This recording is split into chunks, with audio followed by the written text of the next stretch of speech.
Sir আসসালামু আলাইকুম। Good night student.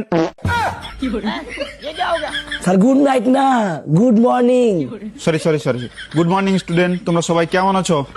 তো তোমাদের পড়াশোনা কেমন চলছে আজকে আমি একটু টেস্ট করব, তোমরা সঠিকভাবে উত্তর দিতে পারছো কিনা সেটাই দেখবো।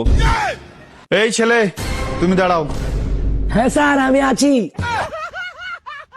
আমার প্রথম প্রশ্ন হচ্ছে, মানুষ যখন মরে তখন নাকের ভিতরে তুলা দেয় কেন?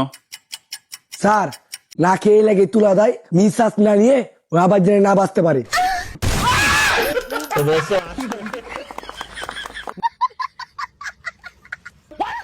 এই ছেলে তুই এবার দাঁড়া। S sir. আমার 2 নম্বর প্রশ্ন তোর কাছে, ভালো করে শুন। মানুষকে যখন অপারেশন করায় তখন অজ্ঞান করে কেন বল? স্যার একটা কোনো প্রশ্ন হলো, এলে আমি স্কুলে ভর্তি হইনি, আপনার তার আগে থেকে এলে প্রশ্ন আমি জানি। স্যার এ কোন ডাক্তার ওকে অজ্ঞান করে, ও শালা যাতে অপারেশনটা শিখা না ফেলে। হ্যাঁ হ্যাঁ, তোর উত্তরটা হয়েছে, কিন্তু এখানে একটা সমস্যা আছে। সমস্যাটা কি জানিস? আসলে আমরা সাধারণ মানুষ কি জানি, আমরা যখন ডাক্তারের কাছে অপারেশন করতে যাই তখন তাকে বেহুশ করে দেয়। বেহুশ কেন করে?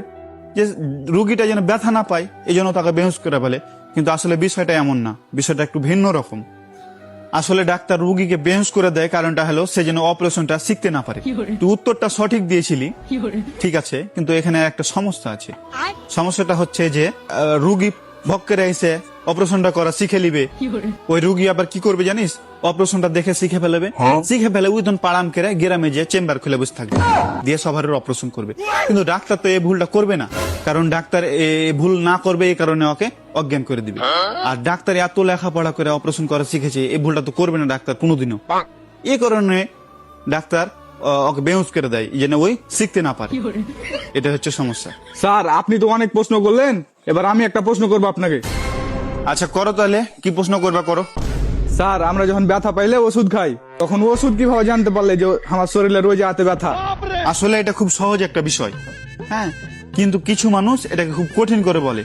ওরা বলে কি জানিস, যে ওষুধের সাথে নাকি জিপিএস ট্র্যাকার লাগা থাকে, আর তখন ওষুধ জানতে পারে যে আসলে ব্যথাটা কোথায়।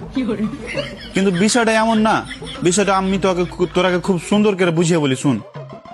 বিষয়টা হচ্ছে যে আমরা যখন ডাক্তারের কাছে যাই, তখন আমরা যখন রোগীর কথা বলি তখন কিন্তু ওষুধ শুনে ফেলে আমাদের রোগটা কি।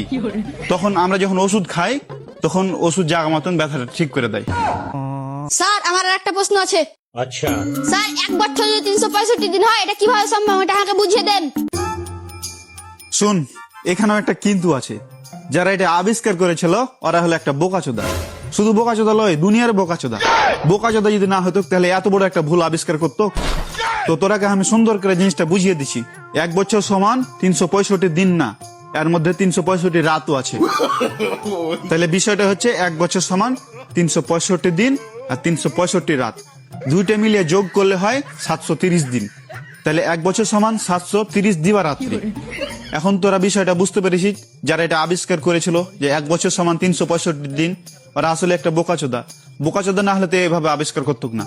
তাহলে তোদের আমি সুন্দর করে বুঝিয়ে দিলাম, 1 বছর সমান 730 দিবারাত্রি। উত্তরটা হচ্ছে যে 730 দিবারাত্রি সমান 1 বছর।